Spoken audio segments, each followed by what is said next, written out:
My production skills have greatly improved over the course of my project. The production that developed the most throughout my project were camera skills, Foley sound creation, acting, prop making, and directing.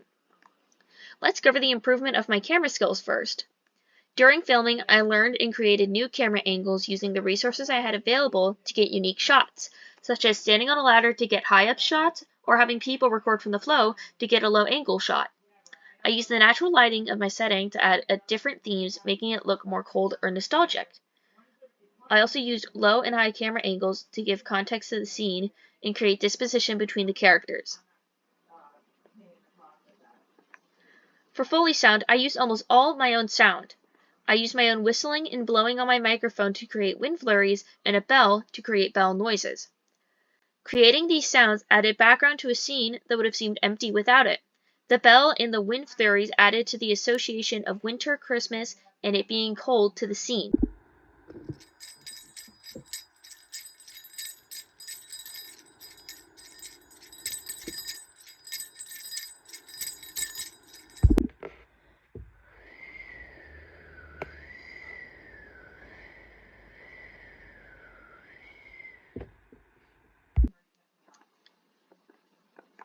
For my acting, both the actors for Jingle and Wrapping Paper had no acting experience together, but managed to make it work for my film. For my own acting, I've had a year of acting experience being a scare actor under my belt, shown through my screaming, facial reactions to fake scenarios, and the timing in which I say my words, which all go into the character narrative of Kate being over-eccentric and scared of Christmas villagers.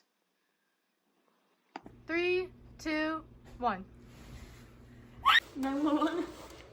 I know this sounds insane, but my Christmas villagers, they're alive. They're in my house and they are terrorizing me.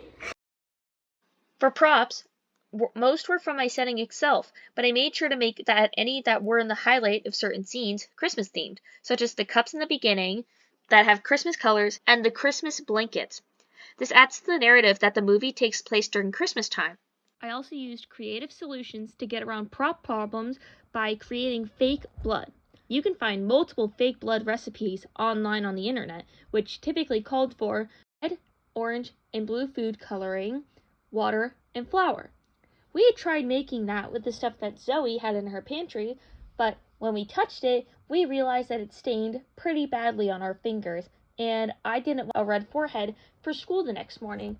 So we were looking around in Zoe's pantry for something that could possibly work to dye the flour and the water other than red food coloring, and we came across cherry jello. So we took the cherry jello and put it in with the water and the flour, and we mixed it together and came up with fake blood. But we wanted the color to be darker, so we used chocolate syrup to change the blood to be a darker color. Finally, my directing has definitely improved.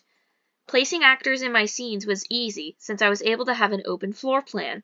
Explaining camera angles was a bit challenging as most of the time my actors had to be on the floor. Doing all of this over the span of 2 hours really allowed me to get the feeling of directing people and actually deciding in real time things that could change the course of my movie.